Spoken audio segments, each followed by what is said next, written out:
好簡單咁講，即係我個離開 CityU 嘅心路歷程啦。咁最簡單就係喺 Covid 嘅過程之中，咁就發覺即係去思想到，即係我究竟有5日命啊，抑或有5年命啊，抑或有50年命？咁如果5日命嘅時候，我選擇就好少，咁所以咧我就即係冇乜選擇啦。如果喺 Covid 嘅當中，咁就發生咩就發生咩啦。咁但係如果有5年命咧，我就會諗，咁我應唔應該離開我自己即係教緊書嘅崗位去做一啲嘢咧？咁啊，我個簡單自己嘅答案就係要離開喎，即係因為5年唔通仲繼續即係教咗30年30幾年書，再教多5年個變化唔會好多，唔會好大咁樣。咁啊仔女佢哋即係已經我所謂供書教學已經做完我要做嘅職責啦。咁佢哋就算佢哋揾唔到食，都係佢哋自己嘅事啦。咁跟住就如果50年咧，50年咧我就會諗，即係我唔係一個我自己響聖經嘅理解咧，我就唔係一個即係好 buy 即係所謂好 sharp 咁退休嘅呢個 idea 嘅人。OK，我指嘅退休即係一定要即係乜都唔做咁坐去，即係有錢就去遊輪，冇錢就去坐公園或者7-11咁樣。咁所以咧我就即係會諗，我就即係都係要離職啦。咁就要用未來嗰5年，即係去到準備如果有多50年嘅話，去準備嗰50年。咁做一啲乜嘢咧？咁好多嘢可以做，因為好多服侍神嘅機會，即係睇下我自己去唔去做啫咁樣。咁就即係呢個係或多或少嘅嘢都可以做到出嚟嘅咁樣啊。咁自己即係我哋喺呢度打工啦，咁就有唔可以講話退休無憂，因為一諗到退休嘅時候就咦，點解咁少錢嘅，都唔知點算啊。咁就但係咁如果我哋做所謂中產嘅都咁樣投訴嘅時候咧，咁我哋香港其他草根啫，冇得計，即係冇得講咯。咁所以我都唔敢出聲啦咁樣。咁咧就響個咁對於簡單嚟講，我就係咁樣就決定咗離職。咁啊用咗1年嘅時間去到讀個 THM 啦。咁之前我已經讀咗Biblical Studies，咁就都會即係希望服侍更加有效嘅。咁啊 THM 亦都係想除咗學嘢之外，就用呢1年嘅時間去到思想下或者揾下有咩服侍嘅機會啦。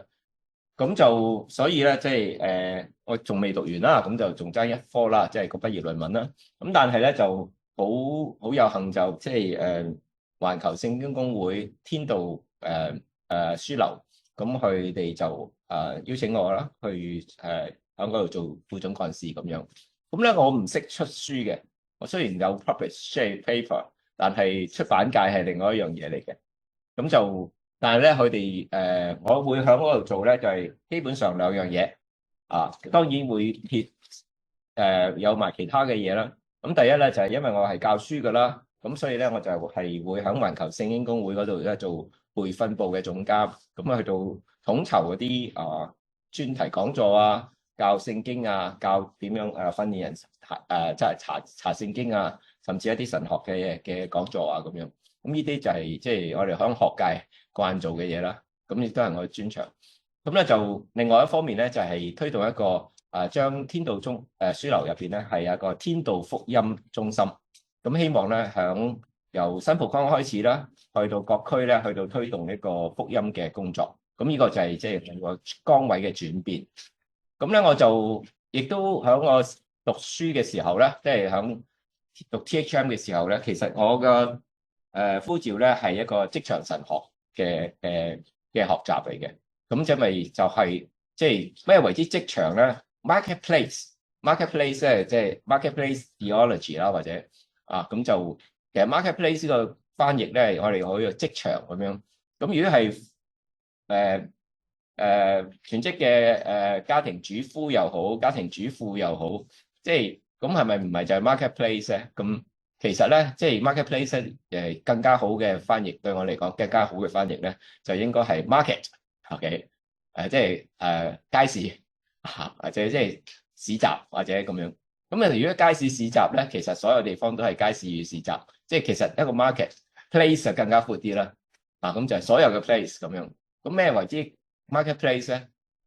如果二分法啦，就係教會以外嘅所有所有地方，包括公園，包括正情嘅門口已經係 marketplace，嗰條馬路嗰個走廊已經係啦。咁所以個 marketplace，大小口門啊，係 marketplace 就另外一個對我嚟講有另外一個即係即係學翻嚟嘅idea 啦，就係喺 market 我哋可以同人接觸啦，咁就可以去到即係可以知道可以傳福音啦，可以見證啦。咁你另外一個有人寫書咧，翻譯咧就係市井神學啊，市井咁啊有咩意思咧？就係市咧就係即係個 market 啦，即係同人接觸嘅地方啦。咁市咧有兩樣嘢嘅，兩種人啦，一種人咧就係 seller。咁我哋以前個 marketplace 咧就多數講 seller 嗰 part，即係講間公司啊嗰啲人嗰啲，咁你咪去做好間公司咯咁。但係如果 market 咧，其實好大部分人數眾多嘅咧，反而係 buyer，即係所有人都會去 buy 嘢噶嘛，都會買嘢噶嘛。buyer 可唔可以買市場經濟嚟講咧？即係我唔係讀經濟學啦，但係市場經濟嚟講咧，buyer 可以影響翻個 market 嘅，係咪？因為睇下你係 buyer market 咧，又 seller market。咁啊 seller 可以淨係影響 market，但係如果我主動嘅 buyer 係咪可以影響翻個 market 啫？嗰個道德水平啊？你道德唔好嘅，我就唔買你嗰啲嘢咁之類咁。即係其實喺個 marketplace 其實有個睇到就係即係其實係 two way 嘅。咁我哋入某啲時候咧，我哋做一個 passive buyer 嘅時候咧，我哋就會放棄咗我哋嗰個主權啊，喺度控制即係嗰個 market 嘅道德水平。如果我哋好堅持嘅時候咧，其實我哋可以影響呢個 marketplace。咁另外咧就係 marketplace 咧。用亦叫市井神學嘅時候咧，另外一個好處咧就係我哋知道喺 market 即係就可以有 interaction 啦，有見證嘅機會啦。另外咧井咧就係主耶穌喺井旁去傳道嘅地方啦。咁其實聖經入邊好多井旁嘅事發生過嘅，井旁係好多嘅好得意嘅故事。咁咧其實井旁響以前咧，其實就係一個你可以話生命線嚟嘅。其實就係我哋每日人人都要去，即係好多人亦需要去嘅。就算你養羊有，即係你去趕羊又好，你有牛羊，即係有其他嘅動物，你同世界嘅接觸就係喺呢個 market，佢就係人為啲啦，井亦都係人為嘅啦，就係水旁咁樣。咁所以呢啲地方咧，都係我哋可以去到服侍嘅。OK，咁翻去今日咧，其實同呢個 marketplace theology 其實係完全有關係嘅一個主題，就係 liberating the laity。咁啦，今日就我有中文同埋英文嘅 notes 啦，咁我就用即係大家都知道我係科技人咧，我係用唔少嘅 AI 咧去到幫我去到好快可以做到我嘅 notes 啊，我哋 PowerPoint 出嚟，咁呢個都係用即係 AI 嚟幫手做嘅。咁我當然要 check 下佢有冇做錯嘢啦，佢有冇 hallucination 啊？咁但係即係我係 buy 呢個係工具嘅，咁唔係話我唔係嗌佢幫我做呢樣嘢出嚟，幫佢幫我好快可以 produce 到啲 notes 啊，我嘅概念同埋我嘅 PowerPoint 或者一啲 presentation 啦，咁佢啲圖畫都幾靚喎。咁咧就嗱 liberating the laity，咁就呢個 subtitle 我英文嗰度咧就係 restoring the dignity of full-time service for the people of God。咁嗱就你 notes 嗰度咧有另外一啲嘅 title 啦，咁我就不嬲教書咧，我就中意咧就係俾唔同嘅資料我嘅學生咧，等佢哋即係要整合啊。咁因為而家唔需要即係冇咁需要背書嘅年代，其實係應該係思想同埋對話嘅年代。咁咧就嗱，其實喺呢度咧我就喺翻去咧就係點解話 restoring the dignity of full-time service for people of God 咧？呢個就係今日我想講嘅主題。究竟我哋去服侍神係邊啲人去服侍神咧？喺邊度服侍神咧？幾時服侍神咧？咁呢個咧就係我哋嘅一個重點啦。呢個就好似一個宣言咁樣。咁有一個即係我將跟住咧就會喺中文嗰個今日個主題咧，其實就係中文嗰度講咧，就係究竟係激活啦，抑或係釋放啦，抑或係解放，即係平信徒咧，即係呢個有唔同。有啲人咧就會覺得即係用詞要好小心啊，如果咪得罪好多人嘅咁真係嘅，即係其實一個比較progressive 嘅解釋嘅時候咧，可能會得罪好多既有系統嘅人。咁歷世歷代咧，無論喺教會內外都有啲咁嘅爭論㗎啦。究竟乜嘢人應該做乜嘢嘢咧？邊個人應該決定乜嘢嘢咧？其實就講得唔好聽啲，就好自然會成為一個 power struggle，即係權力鬥爭。咁其實甚至我哋自己喺屋企同學之間同事之間咧，其實就算大家嘅關係好好咧，其實有時都有少少嘅 power struggle。今日去邊度食嘢，咁其實都係一個 power struggle。我中意食辣，我就唔好去食辣啦，因為去食辣嘅地方就係完全去走晒辣咁先可以食到嘢咁樣。咁即係呢啲其實一啲大大細小嘅，一啲重要嘅，一啲唔重要嘅，所謂個 power struggle 個權力鬥爭咧，其實就係日日都會發生。其實所以我哋唔係一定要好負面咁睇，有人嘅地方，有兩個唔同嘅意見嘅地方，其實就會存在咗呢種 struggle，呢種衝突出嚟。OK，咁咧就或者大家咧就係都即係知道啦，即係我哋響 laity 呢個字，大家識比較少見係嘛？咁啊 layman 呢個字大家知啦，layman 即係我哋唔識嘢嘅人係嘛？即係外行人。如果用廣東話嚟翻譯就係外行人，即係呢個字咧代表咗乜嘢啊？如果我話我係個 layman，即係話我識唔識？即係我唔敢講啦，咁啊係咪？普通人啦，即係一般人啦，即係話相對係 layman 嘅相對係咩人啊？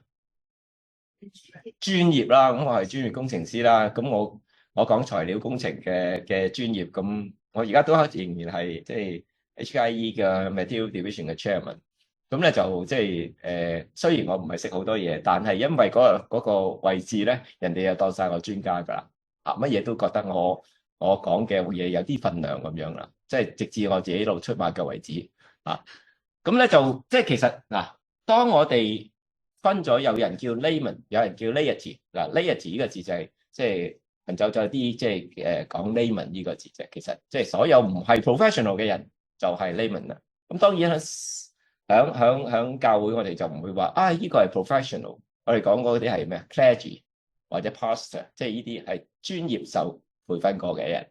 OK，咁其實咧就係或者我哋另外一個講法咧就係個係聖職人員 sacred 嘅。係嘛？聖職人員 ，OK，咁大概你教會入邊嘅全聖職人員有幾多？1比幾多？同平信徒，即係我哋叫呢個詞有時叫平信徒啦，係咪？有冇諗過？有冇大嗱，其實個個教會唔同嘅喎，有唔同嘅宗派嘅教會咧，有啲唔同嘅傳統啦。有啲係1比50度啦，最好嘅，即係最多嘅啦。當然有啲細教會，因為最近呢幾年就人數變動得大啦，突然間就1比50變為1比30啦，因為走咗20咁樣咁但係咧就1比50已經係好好嘅間教會，係咪？咁即係話如果1比50嘅時候有2% 嘅人係做聖職嘅，另外一啲就係 layman 啦。咁 layman 咧就係即係平信徒咧就係參與一啲教會嘅服事啦。OK，咁呢個就係一般我哋喺教會個結構入邊。咁所以今日講個講題咧，其實你可以話都敏感㗎，因為究竟唔同嘅教會嘅傳統覺得，哇，你 layman 你唔識嘢，你唔好講咁多啦。咁我究竟可唔可以講咁多咧？我讀咗個我冇讀 MDiv，OK，我讀咗MDiv 就即係道學碩士，OK，Master of Divinity，OK，咁。究竟我有冇資格去教導人聖經咧？我有冇資格教導人神學咧？大家覺得我有冇資格去教人？點解咧？即係因為黃袍加身話我有資格冇啊？即係如果喺一個神學界咧，我係一個 small potato 我係未夠班去到做一啲咁嘅嘢。如果我入到某一間教會睇下佢熟唔熟悉我啦。睇下個體制係點咧？我可唔可以教到咧？其實好多嘢咧係有限制嘅，因為咧好似 MDiv 呢個聖職咧就會係qualify 佢，或者係專係俾 full time pastor 一個 training 嚟嘅，咁係好好嘅其實，因為好專心啊嘛。OK，但係今日咧有少少點解尷尬或者一個衝突嘅機會咧，就係究竟我而家講緊 liberating the laity，究竟係想推翻佢哋啊？即係嗰2% 嘅即係或者1%一個2%嘅全職嘅傳道同工咧，抑或係想令到教會令到我哋基督徒嘅群體更加好咧？咁當然係後者啦。我哋係希望係唔係即係嗰啲1-2% 嘅教牧同工咧喺度單打獨鬥啊，去到1:49啊嘛，好似即係佢哋做緊漂白水咁樣去漂白我哋，即係令到我哋更加聖潔、更加乾淨咁樣，咁係好困難㗎嘛。咁所以咧，其實更加知道咧，就係當我哋如果要去接觸到 marketplace，即係話教會以外嘅時候，究竟我哋喺呢度即係做緊職場嘅一個團契，我哋就知道即係其實尤其是過去幾年啦，即係教會容唔容易入到校園咧？又或者多年嚟，教會容唔容易入到一間公司咧？教會可唔可以去到 marketplace 嗰度，去到擺個攤檔，去到派單張咁容易咧？唔係一定咁容易噶，要睇情況嘅。OK，咁所以咧，你帶着聖職人員呢個崗位，雖然係好 well qualified、好 well trained，但係其實好多地方係去唔到嘅，或者唔係話去就去，仲要識嗰啲人啦，中意啊。咁所以咧，其實我哋咧就係要諗下，究竟如果我哋想向我哋作為信徒，亦都係聖徒嗰個喺地上，究竟我哋可以去到邊？如果淨係靠嗰1%、2%嘅傳道牧者嘅時候咧，咁其實你就可以想象佢可以接觸到嘅人有幾多啊？咁所以咧，呢個就係即係今日我哋要睇嘅一個話題啦嚇。嗱，咁就或者大家都聽過一個即係比喻啦，就係咧，即係教會嗰個運作嘅情況咧，就好似一個職業足球賽咁樣。場中咧，喺個足球場入邊咧，就有22個非常之健壯、非常之 fit 嘅人，就跑到身水身汗。跟住咧，嗰啲身體弱啲嗰啲咧，就坐喺度睇。啊，最需要運動嗰啲人咧，就坐喺度睇。唔需要再多啲運動嗰啲人咧，就喺度好辛苦、好辛苦、好用力喺度跑。啊，咁咧即係我哋有時咧就係最需要，即係最需要多去到認識聖經，或者去學習聖經，或者去到使用聖經嘅教導嘅人咧，啊，就去到教會入邊坐喺度聽。聽完之後好開心啊！我明白咗一啲嘢啦，跟住就離開教會嗰個建築物，然後就下個禮拜再嚟，即係乖乖地嗰啲就下個禮拜再嚟，唔乖嗰啲就即係唔知幾時再翻嚟咁。OK，咁咧就即係呢個係一個即係個諷刺啦嚇。咁其實好多場合咧，我哋教會有時都會係咁樣。咁咧咩為之平信徒咧？其實當我哋接受咗一個咁嘅平信徒呢個名嘅時候咧，即係我哋就覺得我哋平啲啊，有啲人貴啲，即係貴重啲咁啊。咁係咪咧？聖經係咪咁樣睇12支派利未支派咧？利未支派嘅人命係咪矜貴啲嘅咧？其實聖經入邊好似冇12支派，即係舊約嘅時候啊。咁當然即係即係其他嘅傳道牧者當然唔會，即係好重要。但係其實每一個信徒都係好重要。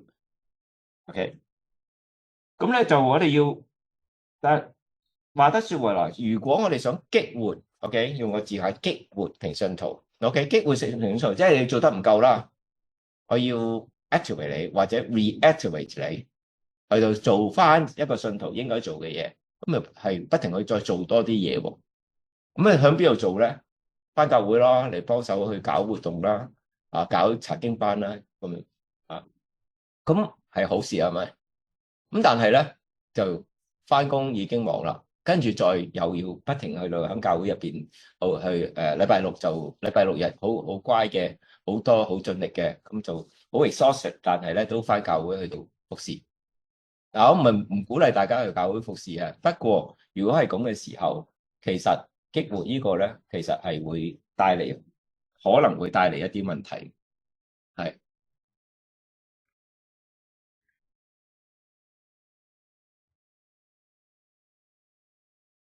嗱。其實如果我哋將個教會個建築物嗰個地方係成為嗰個核心嘅時候咧，我哋就不停咧就係目標咧就係將人帶到教會入邊，OK，然後用喺教會入邊運作一啲 program，OK，咁但係咧教會嗰個建築物咧好多時都有限制嘅，係嘛？假想即係你今日你哋大家嘅教會啊，我哋嘅教會。每一間教會突然間2倍嘅人數，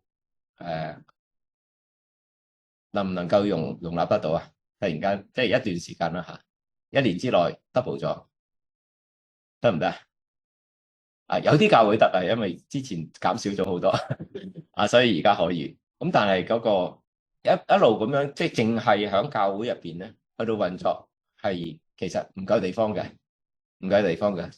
如果教會越興旺嘅時候咧，就呢個麻煩越嚟越大。咁咧個建築物咧就成為我哋嘅限制啦。咁我哋跟住咧，我哋就響好忙碌響教會呢個建築物入邊咧，去到做我哋嘢。跟住咧好多時咧，我哋嗰個重點咧就係要安排logistic啦。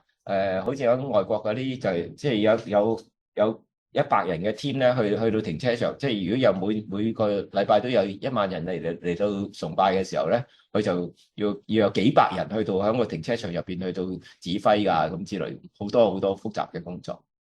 我唔係話嗰樣嘢唔好啊，唔需要，係必須嘅。但係咧，其實係建築物就會限制咗我哋好多嘢，亦都令我哋係即係吃力嘅。咁如果係 liberating 係一個 liberation，即係 liberate 個字可圈咗點啦。咁究竟如果個 liberating 咧就係向一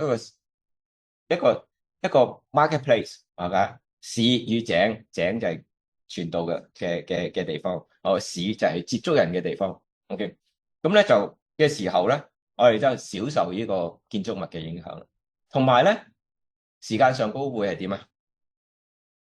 就唔係淨係返教會聚會嗰段時間啦，嗰幾個鐘啦因為係每一日嘅生活嘅。OK，咁咧就個分別有咩唔同咧？大家要求嗰個乜嘢為之成功咧？咁咧就如果我哋係 activation 係帶人返教會咧，我哋就第一個成功嘅教會就係有人即係好多人嚟，然後坐滿晒，跟住有人排隊入嚟添。都入唔到，咁咧就跟住就抗堂，跟住又再抗堂，跟住又再抗堂，係咪啊？咁但係我即係都做過植堂嘅崗位嘅服侍。咁植堂係一個好吃力嘅地方，即係好似開一間新公司咁樣，係好吃力嘅，或者分公司啦。咁係好吃力嘅，財務各樣嘢，我當時係做財政嘅。去到新嘅地方嘅時候咧，突然間發覺唔夠錢啦，嗰啲人又會波動啦咁。人數多又好，又有一啲所謂幸福嘅煩惱，人數少又有好多其他嘅煩惱。咁所以咧，其實就係呢個問題就出現啦。同埋咧，每一個信徒參與嘅時候咧，就係一個volunteer，一個義工。咁義工有個好處咧，就係佢哋好忠心啦。有個唔好處咧，就係佢即係有其他限制嘅時候就唔可以參與啦，唔夠穩定。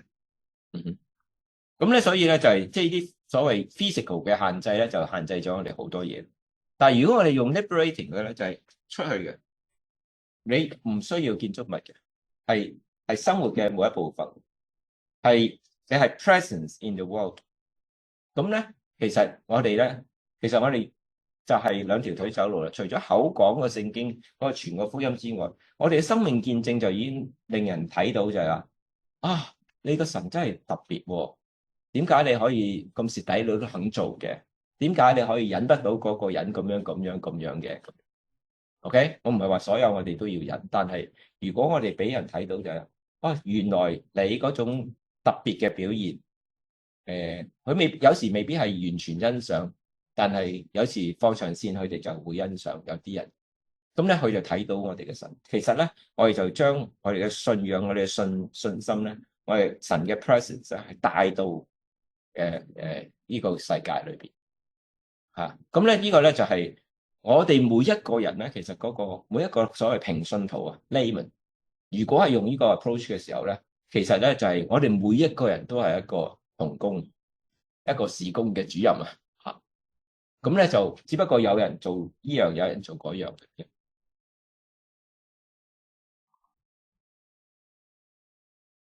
嗱，咁咧就其實呢個當我哋定咗嗱，基督教係一個好特別嘅宗教嚟㗎。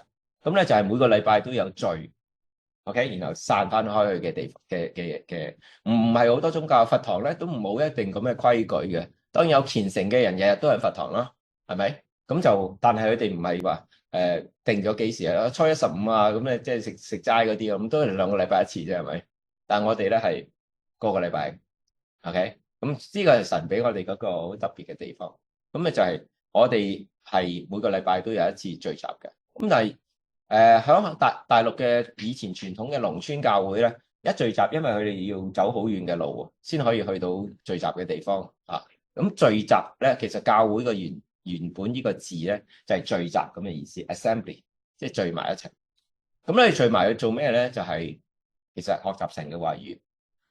學習神話語，然後咧就喺生活上高每一部分去到即係活出嚟。咁喺大陸咧就因為佢哋要走好遠嘅路啦，所以咧信徒咧就會一去到聚集嘅時候咧就會傳統啦，即係舊啲嗰啲就佢咧就會喺嗰度好希望聽2個鐘頭、3個鐘頭，食埋飯一齊相交咁啊。咁呢個咧就係即係我哋喺城市咧好少會發生，但係有啲教會會有咧。嗱咁咧就，但係因為我哋想有時我哋想啲個教導越好啲啊，所以咧我哋就不如有一啲人咧去到接受好啲嘅訓練啦。咁特別是咧，即係特別咧就係喺古代嘅時候咧，其實好少人識字啊，係嘛？好少人識字嘅時候可以點啊？派代表去讀好個聖經啦，然後教我哋啦。咁所以咧逐漸咧就出現咗呢啲所謂 Christian leader 啦，即係領袖啦。咁佢哋咧亦都去到有門徒去受訓，咁一步一步咧就成為一啲即係所謂神職人員嘅訓練咁樣，好有系統。咁以前咧其實係即係未大家唔識字嘅時候，靠乜嘢啊？靠口傳啊，口講嘅唔使一定識字嘅。不過咧喺近來即係嗰200年咧，因為好多知識都寫低咗喺度咧，我哋咧就用咗教育嘅方法，就係要學識寫低嗰啲嘢嘅，要識文字嘅。咁不過最近呢幾年咧，其實又有個改變喎。唔識字可唔可以識聖經啊？聽聖經係嘛？咁唔識字可唔可以讀到啲神學啊？有 YouTube 大把你聽啊嘛，你幾深都可以聽到，唔使一定識字嘅。即係所以咧，其實我哋可以好多嘢反思。以前因為資源嘅限制，聖經係咪個個人都有啊？如果初世紀咧，其實係書信嚟嘅，係連整卷聖經都冇，只係讀一啲信嘅啫，係嘛？舊約當然有一卷卷，但係唔係一定齊晒所有卷嘅，係其中一部分嘅啫。因為以前好大卷，要好大嘅倉庫先可以儲。OK，咁所以我哋咧我唔係話要推翻我哋而家現代一個體制，但係咧我要 imagine 就係當我哋資源有唔同嘅改變嘅時候，其實我哋要回應翻。點樣去運作先係好？咁以前咧，因為少人識讀書 ，OK， 少人識字，其實只係 selected few 先供佢去外國讀神學，翻嚟亞洲，翻嚟中國 ，OK， 即係西教士咧，西方嘅教士就咁送咗我哋一啲尖子基督徒嘅專子去外國去讀好神學，等佢可以翻到嚟中國去到教我哋。呢個係歷史不嬲會發生嘅嘢。OK， 但係咧就每一次呢啲教導咧，其實都係響禮拜日嘅時候，禮拜日咁禮拜日食咗一次奶之後，跟住就有一個6日都要挨餓啦，或者頭嗰幾日都仲好，跟住咧就忘記咗啦。咁咁其實 O 唔 OK 咧？大家都知道唔 OK，即係我哋喺職場，我哋有個職員團契，其中一個原因都係希望我哋有聚集嘅機會啊。咁當然我哋有第二啲嘅原因去有呢個團契啦。嗱，咁呢個咧就其實我哋睇翻教會個轉變咧，其實響過去咧，過去歷史咧，因為初世紀已經因為想教會越嚟越好啲、好啲、再好啲咧，其實都會走向一個所謂專 professionalism 嗰個傾向嘅。咁好似最近大埔宏福苑嗰度即係出咗事之後出嚟，其實基本上嘅結果係點啊？又去揾專家啦，揾特定人士咯。去批核嗰啲所有嘅建築材料咯，係嘛？嗰啲方法咯，又去走向 professionalism。我哋咧就好容易將個責任擺咗喺度。其實有啲嘢需唔需要 professional 啊？其實更加好嘅就係每個人都好小心火警呢樣嘢嘛，咁先有用嘅。因為你淨係得嗰幾個警察啦，當去到捉賊，不如教啲人唔好偷嘢。係嘛？唔好做壞事，即呢個係相輔相成嘅，當然。所以如果我哋教得越好，用方法，我哋就少啲需要即係呢啲專家去做。明唔明我嗰個意思啊？喺教會嘅教導入邊都係一樣。如果我哋每多啲人去識嗰樣嘢嘅時候，需唔需要淨係靠啲專家？專家就可以更加去到仔細做其中一啲好難嘅嘢啦，係咪啊？咁佢哋做咩咧？除咗做難嘅嘢之外。咁一陣我會再講。咁咧，其實喺歷史上高咧，就開頭嘅時候咧，就即係頭嗰幾個世紀啦，未有羅馬天主教之前咧，咁咧就係一個有啲因為政治原因啦，因為嗰個文化個衝突嘅原因啦，咁有啲嘅基督徒嘅教父啦，我哋叫做即係初期嘅教父啦。咁咧佢哋咧就好好嘅，佢哋咧就覺得佢哋唔係用禪修啦，當然，但係佢哋走去埃及嗰度或者喺曠野嗰度，去到要六根清淨啊，去用我哋中國人嗰個即係佛教嗰啲咁嘅講法，就係要清淨啲嘅，要安靜啲嘅，唔好喺城市入邊咁雜亂，同政府要處理，同人去處理好多好錯嘅嘢，咁樣即係唔做行政啦，咁走去專心去到睇聖經。去到明白神嘅心意，所以咧就開始咗有三學教父嗰啲啦。咁咧就但係咧有時咧就會將佢對立咗嘅，即係我要離開先可以，就好似和尚要剃度咁離開。咁咧嗱，呢個係一部分啦。我唔係話所有三學教父都係咁，我哋有時都要靜修，都要離開先可以睇得清楚。OK，咁其實咧就係一路去到中世紀啊，個嘅有成千幾年嘅歷史都係繼續咁樣，當然又一路嘅有啲變化。咁我呢度概括咁樣講咗呢樣嘢，咁咧就越嚟越專業化啦。當然同我哋嘅文化水平有關啦。一般人即係唔識讀書啦，其實寫低嘅文字咧係幫我哋傳遞知識噶嘛。如果我唔識字嘅時候，以前冇用個手機就可以讀晒啲嘢出嚟，電腦又可以讀晒啲書出嚟，audio book 咁樣，咁就要靠人去教噶啦嘛。佢就要識字噶啦嘛。如果我唔識字咧，就一個禮拜聽一次咯，去到教會入邊咁但係去到所以咧就即係專業當時係需要嘅，係啊。咁但係去到19世紀嘅時候，響即係有北美啊嗰邊嘅就有多啲 seminaries 啦，咁就唔係淨係修道院咁啦，咁係好似一個大學咁嘅方式，一個學校咁嘅方式去訓練人啊。咁咧都仍然係一套嘅思維嘅，就係訓練啲人讀得好啲。OK，咁係咪我哋唔需要啲人讀聖經讀得好啲，理解神學了解得好啲咧？我哋需要，但係咧呢度都係 selective few，即係其中一啲幸運有能力有才幹嘅人，即係尤其是係文字方面啦嘅人咧，就去做呢樣嘢。咁但係咪好咧？其實當我哋做教學嘅時候咧，我哋就知道唔係個個人對文字係好嘅。有啲讀寫障礙嘅人咧，其實佢好聰明嘅，不過喺正規嗰個文化教育嘅裏邊咧，佢唔能夠好容易學到嘢。咁咧，其實呢種咁嘅即係將聖職人員同埋 layman 分嘢咧，其實去到去到改革中嘅時候咧，就已經好似做咗一個 reset 咁樣。咁馬丁路德就即係其中一樣就係即係由一個 holy orders，即係淨係啲 clergy 啲神職人員去到宣教嘅時候，你知唔知嗰陣時咧，就算去到16世紀，去到所謂 colonization，即係去到全球各個州去到宣教嘅時候，所謂 clergy 對信徒，你知唔知個比例係幾多啊？有冇睇過啲比例啊？當時係1對1萬，1對1萬。咁你可以傳到啲乜嘢咧？咁所以嗰陣時啲人已經好犀利㗎啦。即係我唔係話佢哋差，但係你諗下計咁樣，咁咩原因咧？因為好多唔同歷史嘅原因。OK，咁就但係1比1萬喎。咁你點樣可以教佢睇到聖經啊？所以即係能夠有少少學到聖經已經係好唔錯噶啦，係咪啊？1比1萬喎，咁咧就所以學錯嘅機會大唔大啊？好大啊！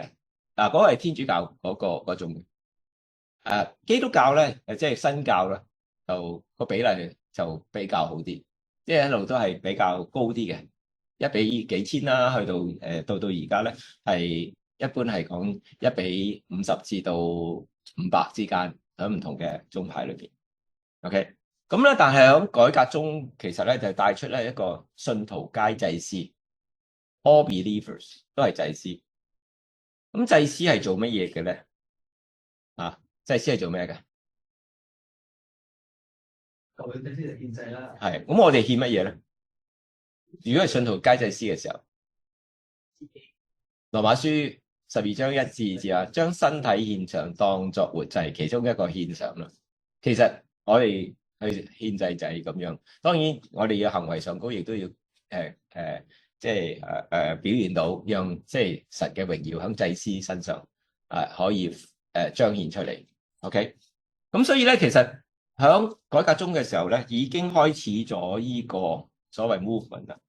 咁但係咧，有人講咧，就係嗰個 movement 咧係一個 unfinished 或者即係嘅 business 嚟嘅。點解咧？因為當時咧就改革中咧仍然係一個國教嚟㗎，德國。國教咧仍然係用政府嘅系統。點解嘅羅馬天主教係一個咁嘅 hierarchy 嘅系統咧？因為皇帝話咗嘢，咁就啲官就會跟㗎咯。咁佢就派人去到俾資源佢啦，咁即係用國內個形勢就係黨委書記去到睇住嗰個宗教領袖去做嘢，咁好正常啊嘛。如果你係嗰啲資源由皇帝嗰邊嚟噶嘛，咁如果係國教嘅時候會點啊？政府工嚟噶咯，到而家都係政府工嚟噶喺德國。OK，咁出現咩事咧？有時咧就係打份工啫嘛，做日36，唔做日36，做好呢份工。邊個係佢上司咧？如果我係打地上嘅工，如果我喺機構，我做即係環球啲環聖天道咁我老細就係我嘅上司啦。咁當然啦，我有自己嘅呼召。如果喺面對神嘅時候，如果我嘅上司講嗰啲嘢，我覺得唔 OK 嘅時候，咁我就會離開啦，唔做啦，係嘛？即係個呼召咁強嘅時候，我就咁。如果係即係做好呢份工，打好呢份工，嗰個心態係咩為止做好呢份工咧？就係唔好俾人炒，就係做好呢份工嘅話咧，咁我咪老細話乜就做乜咯。啱唔啱我即係都啱唔啱聖經，我又唔係好熟聖經咁就唔係好理啦。咁就可以出咗好多亂子。咁即係喺歷史上就係不停出咗呢啲亂子。OK，我唔係話嗰啲人全部都係壞蛋，但係喺個環境個形勢之下咧，容易走向呢個方向。嗱，咁加爾文咧，其實就響佢講 theology of work 咧，即係工作嘅神學咧，其實就係一個呼召嚟嘅。喺創世以先咧，創世嘅時候咧，喺伊甸入邊咧，神俾人係做乜嘢噶？有冇工作噶？管理大地啦，命名啦，分類啦，其實都好似我哋做 research 嘅。其實我哋 research 都係將啲知識分類啫嘛。即係有系統咁樣去分類啫嘛。呢樣係一個原因，嗰樣係嗰個原因，係咪？咁我哋一路咁分類，咁咧其實就，所以咧，如果嗰個呼召，如果神嗰個俾我哋嘅工作係咁有意義嘅、命名嘅，管理大地，其實無論我哋做聖職人員 ，OK，做醫生，做電腦嘅，做廚師嘅，做測量員嘅，做繪圖嘅，做乜嘢？所有呢度乜嘢都係關係到一個divine calling。大家有冇想象過我哋嘅清潔工全部罷工嘅時候會點啊？我哋都唔使想象啦，就係大家年初一至年初三清潔工係咪休息啊？有啲而家少咗休息添啦，以前真係休息嘅，而家咧就因為各種原因，就係逼佢哋要開工咁唔開工你就平時減人工咯。咁咧其實我哋知道個街道幾污糟啊！個垃圾站幾亂七八糟啊！咁而家so-called進步咗，但係有人要犧牲。但係如果佢唔肯犧牲嘅時候點啊？佢一罷工，我哋真係香港變臭港，好快，非常快，因為我哋人口密度太高啦。OK，咁所以咧，其實每一個工作其實都係一個好重要。咁我哋喺我哋工作上高咧，其實當我哋諗即係點樣可以聖化我哋嘅工作咧？我哋點解要做？即係咪真係唔要 professional 咧？咁我教我自己學生嘅時候咧，都會話，即係佢哋就算唔係信徒咧，我都會話俾你聽，其實我哋作為一個工程師係好重要嘅。我用工程師嚟做個例子咯。工程師起樓，如果有1%嘅機會會冧，你驚唔驚啊？好驚啊！即係你就算係100年先有1%啦咁都有1/1000喎，一年每年都有1/1000嘅機會，驚唔驚啊？都驚，好驚。所以咧，其實我哋每一個，如果我哋睇起樓嘅係咁，唔好講話起樓啊，喺餐館入邊洗碗嗰個，如果有1%嘅機會嘅人洗完之後會令你食物中毒嘅，你驚唔驚啊？好快就知道，即係以後都唔去嗰度食啦。所以其實有冇工作係唔重要嘅咧？有嘅，有啲真係冇意義冇咁大嘅。你打遊戲機真係唔會生與死嘅，係咪？嗰啲係開心唔開心啫。OK，咁但係嗰度好多錢啦，所以就好重要啦。咁所以咧，其實我哋要喺我哋工作上嗰個 professional and meaningful，其實好重要。我哋要通過 God's refining fire 咧，其實可以將我哋工作嗰啲重要嘅嘢，同埋冇咁重要嘅嘢，就好似燒走咗一啲冇咁重要嘅嘢。基督徒可以去到推多啲係重要嗰部分。OK， 冇咁重要嗰啲嘢，我哋打遊戲機其實需唔需要即係喺生與死上嗰就唔需要，但係去到未來戰爭嘅時候，其實以未來嘅裝嗰啲係嘛，全部都係打遊戲機咁打嘅。當然唔係一定我哋去參與，但係其實有好多嘢都可以好重要。控制個機械人都係好似打遊戲機咁。咁我其實可以訓練一啲人，但係要賦予佢真正嘅用神嘅角度去到 refine 佢。咁咧就將我哋個工作入邊咧，其實好多嘢都可以我哋要唔係全盤咁接受嚟到聖化佢，而係有選擇性。咩為之聖 sanctification 或者咩為之 holy 啊 ？holy 大家你知唔知個字點解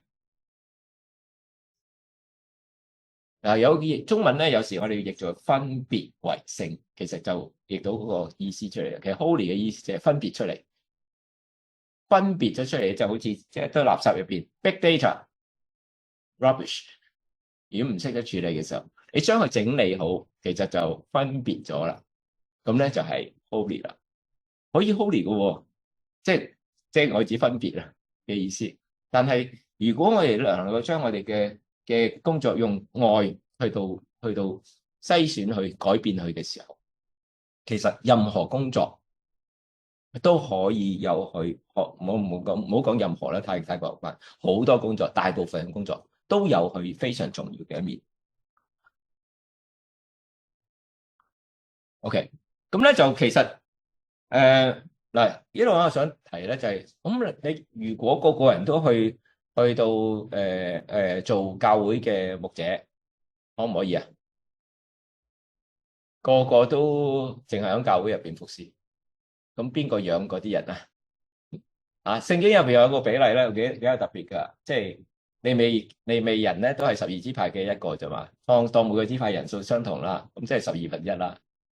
如果你當再多啲啊，即係我哋 civil servant 同埋即係唔係 civil servant，即係公務員同埋非公務員嘅比例，其實都要有一個唔知咩數字比例係啱啦，但係唔可以太多噶嘛，係咪？咁其實咧，我哋其他嘅人，如果我哋真係想大家去到見證嘅時候，其實我哋其他人都要做 tent maker，係咪啊？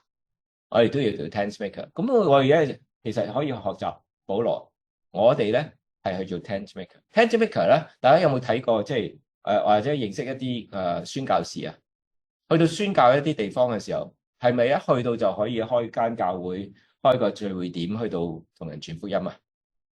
唔係嘅，宣教士好多時咧去到咧要揾一啲方法，去開個咖啡室，開個乜嘢，開個書室，開個補習班，開個咩咁。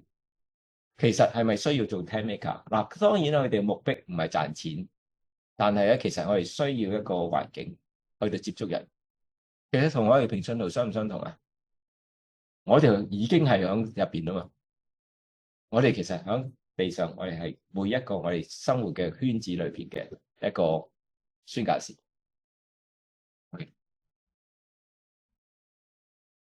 嗱，咁咧就其實咧就平信徒參與教會或者嘅基督教嘅服侍咧，其實有好多嘅，但係咧有時係高點嘅，有時係低點嘅。咁咧咩為之高點低點咧？就係譬如話我舉幾個例子啦。咁就係因為有個架構啊，有聖職人員同埋 clergy 啦，同埋平信徒呢個分野咧。譬如話響循道衛理啦，咁喺18世紀嘅時候咧，佢哋咧就好想去佈道啊。咁所以咧，但係嗰啲咧唔係教會嘅牧者喎，咁係啲好有心、好讀咗、睇咗好多聖經，咁咧就喺教會以外嘅建築物或者一啲場地或者街市或者總之人多嘅地方，喺度傳福音、去講道。咁希望咧，即係啲市井之輩咧可以聽到福音。OK，咁咧。佢哋咁做 lay preacher 咧，就係 outdoor，即係戶外嘅佈道。咁咧，當時就引致好多人信耶穌，或者好多人回轉。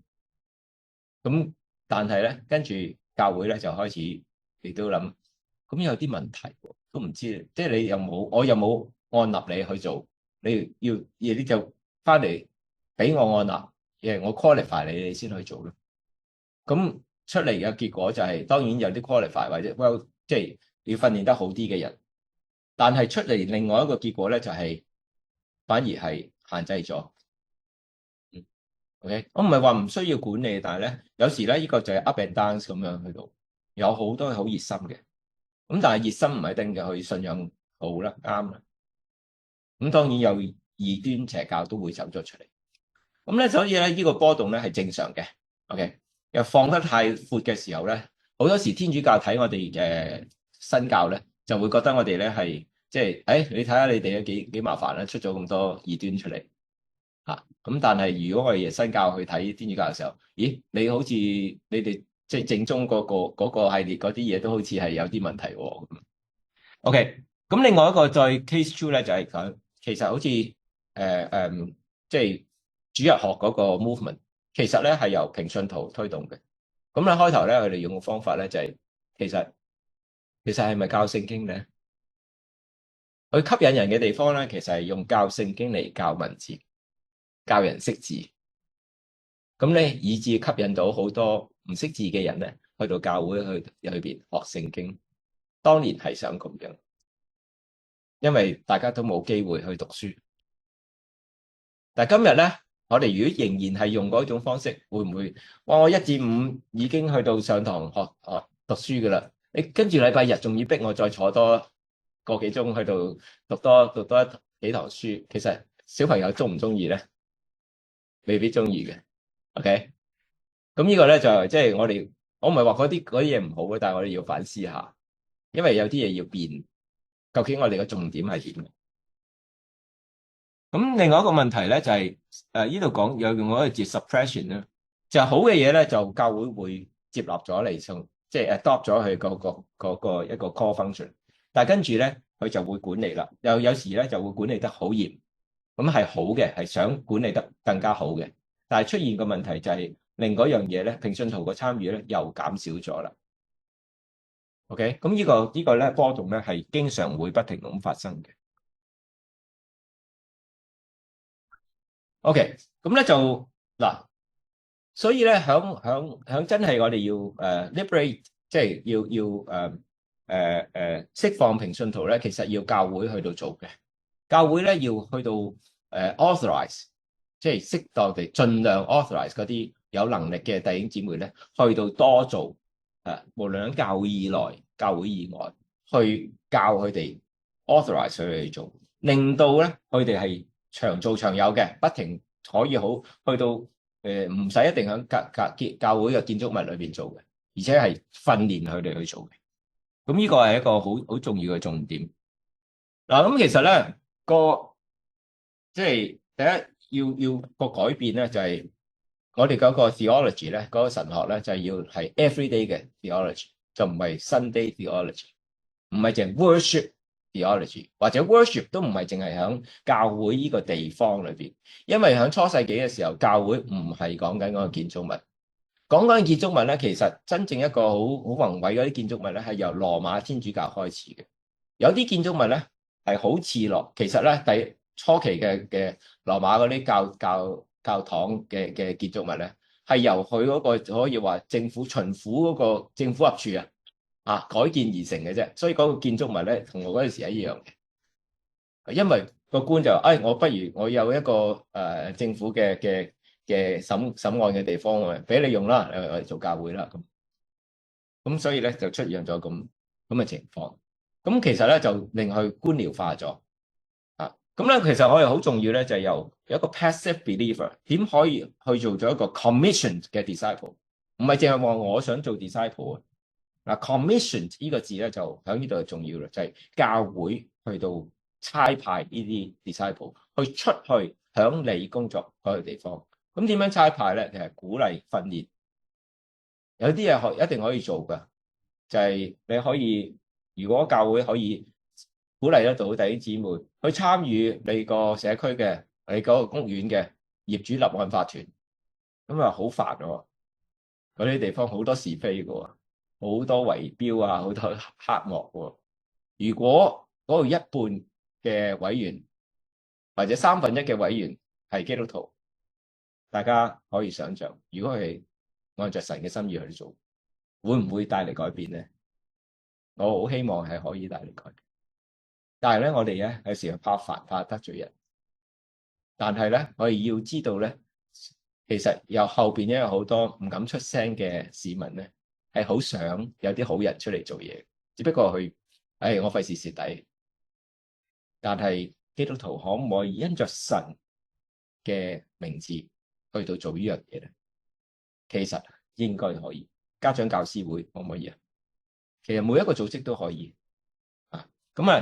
咁訓練咧，其實可以係教會訓練啦。其實當然神學院可以去訓練，咁但係而家咧就有時咧神學院淨係訓練嗰啲即係為教會領袖已經好 senior 嘅領袖咁樣為主，咁同埋一啲全職傳道人，所以其實有唔少嘅嘢需要個觀念上高嘅改變。咁咧其實而家嘅 technology 咧，其實大家要學神學。係咪好似以前咁難咧？以前咧傳統要睇一啲神學嘅巨著咧，好辛苦嘅。睇完之後，再睇多次，再睇多次，再睇多次，都係唔明。而家可以點啊？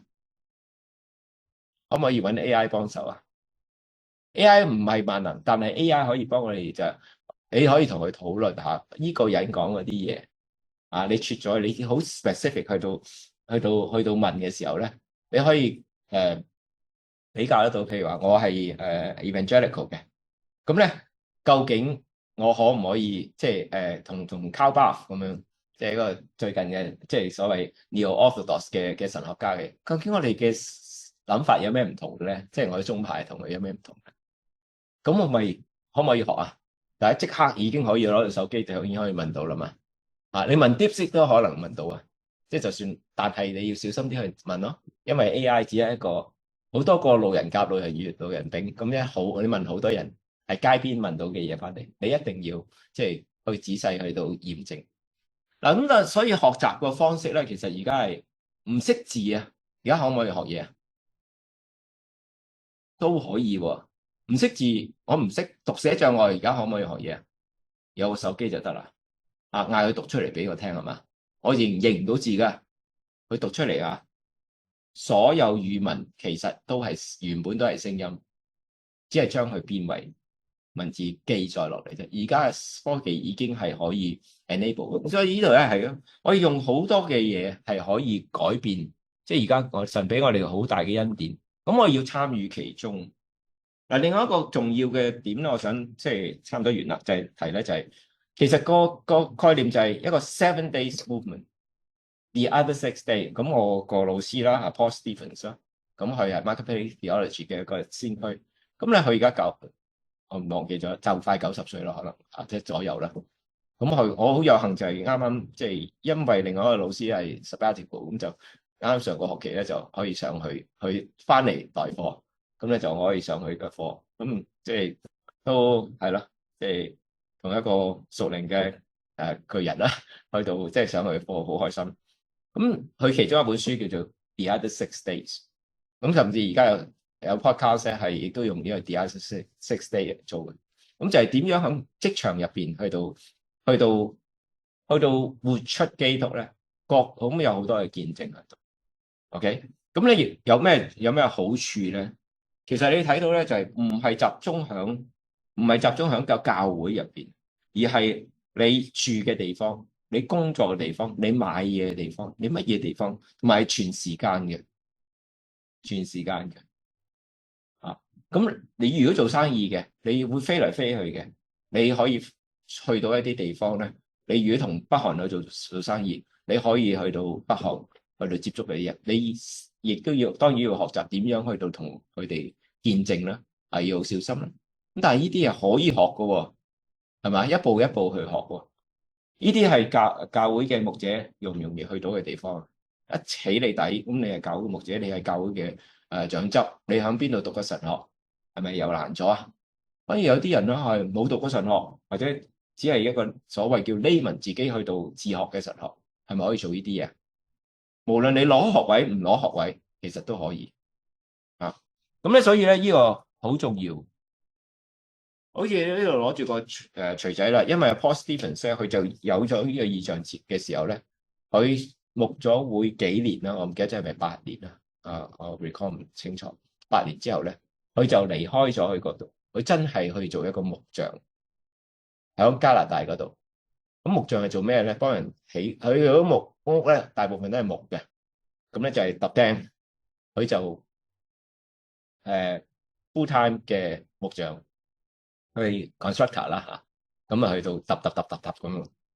咁你揼嗰啲釘揼得好與唔好，其實就好影響你嗰層樓嗰啲建築物嘅整個結構啊 integrity 嘅咯。你選材又要好喎，係咪？好多嘢嘅喎。咁咧佢就係做一個 tent maker，佢嘅 calling 就係要同佢嘅會眾有相同嘅一種嘅經歷啊。以至於佢唔好堅離地佢當然啦，後尾佢逐漸發展佢嘅神學之後，佢就亦都翻去神學院度教書啦。咁但係就去到即係除咗喺初期嘅時候 walk your talk， 即係實踐自己嗰個諗法神個呼召之外，去做木匠。後尾佢就 talk your walk，OK，即係你有咗經驗有咗嘅時候，你就去分享啦。咁我我自己喺職場，我哋呢度做咗團契啦。咁其實另外即係有少少我都係咁樣走一條咁嘅路。即係我曾經去到做職場嘅團契嘅時候，亦都睇到一啲嘢，唔係我哋做嘅嘢全部啱晒，但係一個方向，有啲嘢啱，有啲嘢錯。咁咧其實就係由即係 walk your talk，又有一啲時候去 talk your walk。咁即係呢個就係咁係好重要啦。咁喺大家嘅 notes 入邊咧，最嬲尾嗰度咧，咁我要喺呢度結束啦，因為都長咗啦。就係最嬲尾嗰度，就係其實大家想象一下，如果我哋嘅能夠見證神、服侍神嘅時間係由一日我哋個 service 即係教會嘅個 sermon 嗰段時間，其實叫 Sunday service 啊嘛。咩係 Sunday service 咧？係 serve 邊個咧？點解叫 service 嘅？有冇諗過啊？即係我哋冇，即係我哋唔係英文人，所以可能未必見到教會係咁啊。我哋講聚會啦，中文就但係英文係 Sunday service 喎。係啦，嗰個其實 serve 神啊。咩為之 Sunday service 係 serve 神喎？咁點樣 serve 神咧？教會入邊一齊唱下詩歌就係 serve 神啊。咁其實就究竟係點咧？咁大家可以即係仔細去 study 下。其實個 service 係 serve 神啊，但係就係要見證神。所以個 service 係咪淨係喺嗰一段時間嗰個零鐘頭唱下詩歌即係拍下手掌、讀下經、聽下教導？個 service 係由嗰度接受一種 instruction、一種教導，然後其實應該另外7日去做。所以嗰個 service 係7日嘅。如果淨係限咗喺教會嘅 building，淨係限咗係嗰幾個聖職人員，嗰踢波嗰22個人去到踢波，身水身汗，其實夠唔夠啊？唔夠。佢哋做得好好，但係唔夠。所以係應該係除咗由1日變為7日之外，係由1至2% 變為50倍嘅98或者99%。OK， 咁我保守啲啦，我用個數字就係50倍嘅人個基數。OK， 7倍嘅時間。咁因為人分散晒喺唔同嘅地方啦，咁所以咧就係 everywhere 噶啦。咁我哋教會都有用咁嘅口號啦 ，everywhere every day 咁其實個概念就係一樣。咁有啲教會係已經有咁嘅概念嘅，但係我哋信徒就唔係淨係嗌個口號，牧者亦都唔係嗌口號，係要真係去到訓練人去到做呢樣嘢。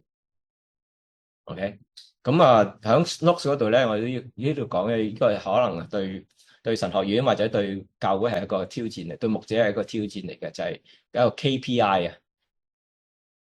牧者嘅 KPI 咧，其實應該由我冇講到入邊嗰啲聖經咧，即係 notes 入邊嗰啲聖經。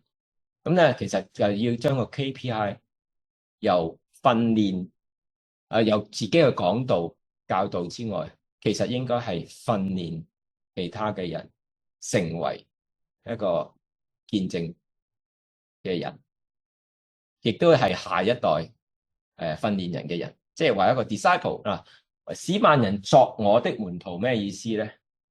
門徒有咩職責啊？門徒嘅職責咧，第一就係不辱師門，即係冇即係令到即係自己個老師受辱，係嘛？呢個係即係尊師重道嘅一種方式。但係另外一個職責咧，其實如果你係師兄師姐嘅時候，如果好似學詠春學功夫咁樣，其實個師傅會嗌你做咩㗎？好嘅門徒就會嗌你教啲師弟師妹係嘛？其實係一代傳一代一代傳一代。阿黃志成牧師即係教我哋即係養生跑啦。佢就話你學咗之後，你學嘅時候已經個目標就係你學係要為咗教人。其實我哋做門徒就係要咁，係要準備去教人。當然唔係個個教得好我都未必教得好，但係我哋個目標就係要咁樣。OK， 嗱咁翻去即係嗰個數字啦，7乘以50倍就係350倍。我哋如果全人即係所有基督徒都去到咁樣活出基督，去到做見證嘅話，係有350 potential 有350倍嘅可能性。OK， 我舉個例子，如果我哋只係有1/10嘅effectiveness 啦，我當咁都有35倍喎。即係我哋每個翻工已經好忙啦，咁啊1/10嘅精力啊，即係如果係能夠量化嘅話，再降低標準啦，1%，OK， 都有3.5倍啊。咁我哋其實能夠即係向榮耀神嘅機會嗰個係幾多咧？當然呢啲唔係可以量化，但係就係我哋一睇，即係呢個數字，我做 engineer 嘅就即係會睇數字嘅，即係你人都好少，咁點樣去做到多嘢咧？想幾辛苦都即係真係冇咗條命，就係做到，都只係做到咁多。但係神俾我哋有咁多人，其實神用得着，咁我哋點樣回應咧？記住即係 roughly 記住呢個350倍。350倍，我哋每個人都係神所呼召嘅一個門徒。好，我哋結束嘅時候，我做個禱告。天上父，我感謝你俾我哋有機會一齊去到聚會，因為喺呢個工作間裏邊，唔係所有公司都有咁嘅空間去做呢樣嘢，或者咁嘅時間去做呢樣嘢。一齊弟兄姊妹可以聚埋一齊。但我哋求你讓我哋知道，你擺喺我哋喺呢個崗位裏邊係非常之貴重嘅。你雖然我哋都好似係打工啫，咁但係實際上你係要我哋去接觸每一個我哋可以接觸嘅人。無論我哋有機會用口傳福音，抑或用身去見證，用行為去見證，我哋都求你用得着，求你幫助我哋，讓我哋唔係覺得係好難嘅、好辛苦、好吃力嘅，而係我哋係一個不以福音為恥。我哋求你繼續嚟帶領保守，我哋將我哋嘅工作交你手中，我哋就快到週末，我哋有同家人或者亦都返到教會聚會。教會聚會係重要，但係其實係我哋一個聚散嘅地方。讓我哋去準備好去到呢個我哋每一個人唔同嘅宣教工場，去到服侍你。我哋嘅服侍，我哋嘅 service， 我哋 serve 嘅對象係你，我哋 serve 嘅地方係不再唔係喺某一個山度，係用心靈誠實去敬拜你，就係我哋嘅 service。我哋求你繼續嚟帶領保守，我哋感謝你，祈禱奉靠主耶穌基督嘅名。好，咁啦，就我都賣少少廣告啦。即係如果就因為大家有我係環球聖經公會嘅我係天道書樓嘅副總幹事啦。咁就我推動咧我先講咧就係一陣大家出嚟攞啦。咁咧其實我要推動咧就係一個天道福音中心。天道福音中心咧就係用一個1、2、3 Let's Go 嘅 approach 嘅，就係5分鐘佈道法。個目標咧就係比學園傳道會以前用緊嗰個學傳嗰4律咧更加簡單，5分鐘4頁紙。咁我今日冇帶翻嚟。咁但係咧其實呢度有啲資料啦，講喺美國點樣喺2022年開始咗。咁喺香港咧，我哋2024年咧就嘗試過用呢個方法。咁當時即係搞嘉年華啦，咁都有人即係。有機會喺地區去到搞，咁1月31號或者今個年度咧，整年咧都會有每個月都有一次嘅，咁希望有多一路發展咧，就係多個點去做呢個傳福音嘅工作。OK， 咁就大家點解要多點咧？就係每個地方都可以帶翻去自己嘅教會，即係嗰個區入邊嘅教會，就唔使我去到沙頭角傳福音，跟住我唔知點跟進。OK。咁啊，即係呢度啦。咁所以個天道福音中心咧就會喺3月16號咧。OK， 好，咁就正式開始。咁大家可以攞啲資料咧。